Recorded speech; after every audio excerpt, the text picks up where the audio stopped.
Hi, this is Jay Wilson, Game Director on Diablo 3. Today I'm going to tell you about a new feature we've added called Artisans.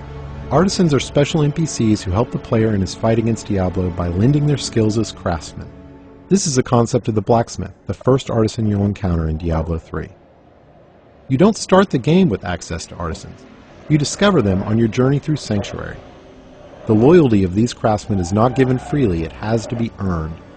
When you encounter them in the game, you'll have to gain their trust and loyalty by being the hero that we all know you are.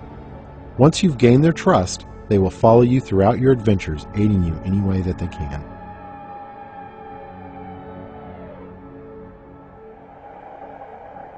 We knew we wanted to add a crafting system to Diablo 3, but we felt that the idea that the player would have a side job on top of the immediate pressure of saving the world didn't really fit the tone of a Diablo game.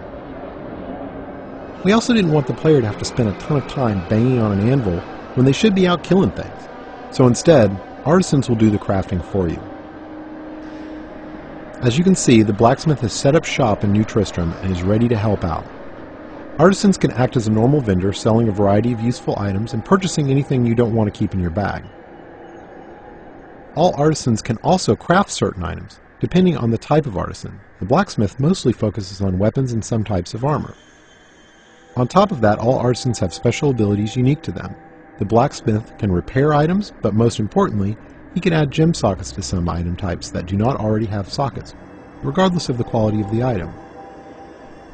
In addition, all artisans have training options so you can upgrade them, and talk options for that all-important gossip about what's happening in the world of Sanctuary.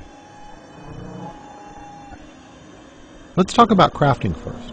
Crafted items are meant to be an alternate way for the player to acquire items. Artisans learn recipes for items as they level up, but some of the best recipes are found in the game world as drops off of monsters. Once an artisan has learned a recipe, he can craft it as long as you provide the materials and some gold to cover his expenses.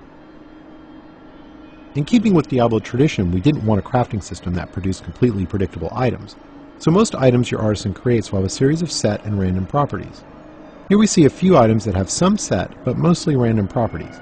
These could be good for any class depending on what properties they produce.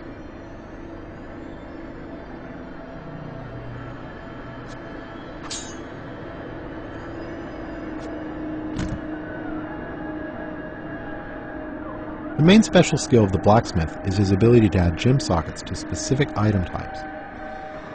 This is regardless of quality of the item, so a rare or legendary weapon could have sockets added to it.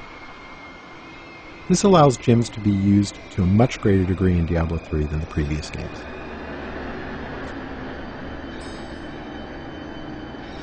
To craft items, you need materials. Materials are acquired primarily through salvaging. You can use a special artifact you acquire that allows you to break items down into materials that can be reused in the crafting process.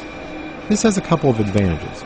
Less trips to the vendor to sell items because you can easily break them down while you're adventuring. And any items you don't need, you can recycle in the hopes that they can be turned into something better.